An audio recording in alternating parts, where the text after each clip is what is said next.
5.3 धनवार।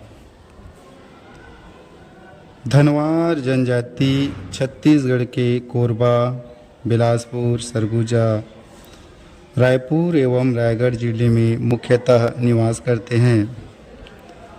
2011 में इनकी जनसंख्या 50,995 दर्शित है। पुरुषों की जनसंख्या 25,723 तथा स्त्रियों की जनसंख्या 25,272 दर्शित है। धनवार जनजाति की उत्पत्ति के संबंध में कोई ऐतिहासिक प्रमाण उपलब्ध नहीं है।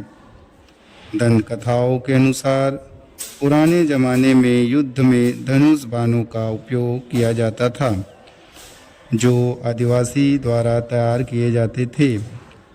धनुष के धनु एवं बाण के वार शब्द से ही धनवार शब्द का प्रचलन हुआ है और धनुष बाण बनाने वाले आदिवासी धनवार कहलाने लगे।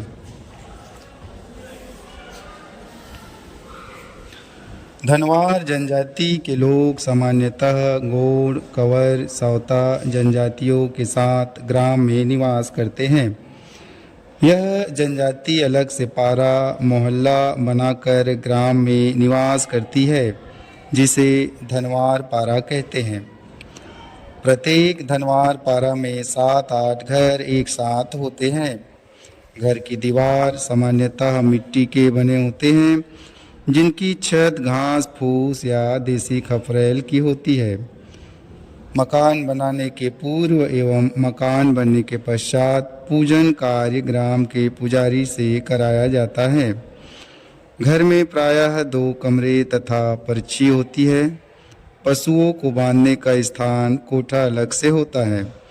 घर में देव स्थान एवं अनाज रखने की कोठी की व्यवस्था मुख्य कमरे में की जाती है। कपड़े, रसोई के बर्तन, चारपाई एवं कृषि उपकरण इनकी प्रमुख घरेलू वस्तुएं हैं। पुरुष तथा महिलाएं दांतों की सफाई बबूल, नीम या हरे की दातून से कर प्रतिदिन स्नान करते हैं। शरीर के मैल निकालने के लिए चिकने पत्थर के टुकड़े का उपयोग करते हैं। काली चिकनी मिट्टी से बाल धोकर बालों में मूंगफली, गुल्ली, नीम आदि का तेल लगाकर कंघी करते हैं। स्त्रियां खोपा जूड़ा बनाती है। स्त्रियां लुगरा पोलखा पहनती है। पुरुष पंछा बंडी तथा कभी कभी धोती कुर्ता पहनते हैं। स्त्रियां हाथ पैर चेहरे पर गुदना गुदाती है। आभूषण में हाथ में चूड़ियाँ, ऐठी, गले में सुतिया, सुर्रा, नाक में फूली, कान में खिनवा या एयरिंग पहनती है। इनका मुख्य भोजन कोदो या चावल का भात, बासी पीज, मौसमी सब्जियां, उड़द, मूंग, कुल्थी की दाल है। मांसाहार में अंडे, मछली, मुर्गी, बकरे, खरगोश का मांस खाते हैं। महुए से निर्मित शराब पीते हैं। पुरुष बीड़ी पीते हैं। धनवार जनजाति के लोग जीविकोपार्जन के लिए प्रमुख रूप से कृषि मजदूरी, जंगली उपज संग्रह, बांस से सूपा, टोकरी निर्माण करते हैं। इनकी मुख्य फसल धान है। कोदो, कुटकी, मक्का, उड़द, कुल्थी, अलसी, तिल, अरहर, चना आदि भी उगाते हैं।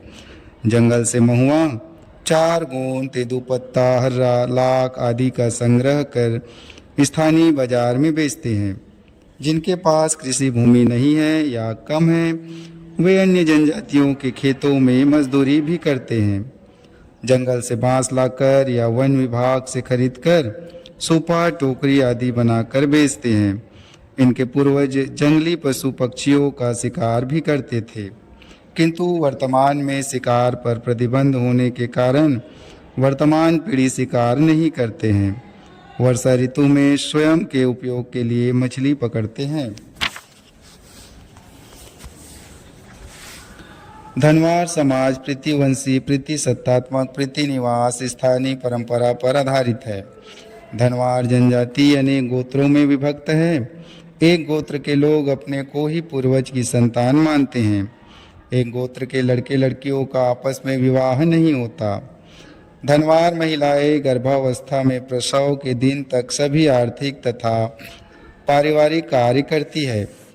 प्रसव घर में ही स्थानीय सुई दाई कराती है। बच्चे की नाल सुई दाई काटती है। दाई को प्रसव के बाद अनाज एवं कुछ राशि भेंट की जाती है। प्रसूता को कुल्थी, छिंद की जड़, सरई की छाल, एठी मुठी, गोंद, सूंठ का काढ़ा पिलाया जाता है। छठे दिन छठी पूजन किया जाता है, जिसमें बच्चे व प्रसूता को नहलाकर देवी देवता का प्रणाम कराया जाता है। रिश्तेदारों को दाल, चावल, सब्जी खिलाया जाता है। शराब भी पिलाते हैं। लड़के के पिता शादी का प्रस्ताव लेकर लड़की वालों के यहाँ जाते हैं।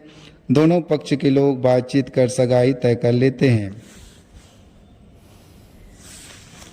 सगाई रस्म के बाद शराब या गुड़ बांटा जाता है।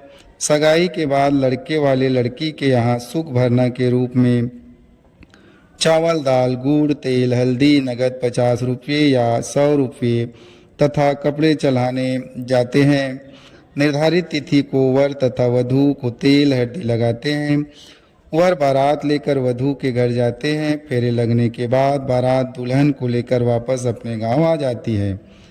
गांव में वर वधू को ग्राम देवता, कुल देवी देवता का पूजन कराकर घर लाते हैं। इस जनजाति में उड़हड़िया एवं पैठू को भी सामाजिक पंचायत में जुर्माना देकर विवाह को मान्यता प्राप्त की जाती है। विधवा या त्यक तथा स्त्रियों को चूड़ी पहनाकर पुनर्विवाह किया जाता है। मृत्यु होने पर मृतक को प्रायः दफनाया जाता है। घर की स्वच्छता कर तीसरे दिन तीज नहावन एवं 10वें दिन दशकर्म किया जाता है। इस दिन मुंडन व स्नान के बाद पूर्वजों की पूजा कर रिश्तेदारों को भोजन कराया जाता है। धनवार जनजाति में परंपरागत जाति पंचायत का गठन जाति के सदस्य मिलकर करते हैं। जाति का मुखिया धनिया कहलाता है।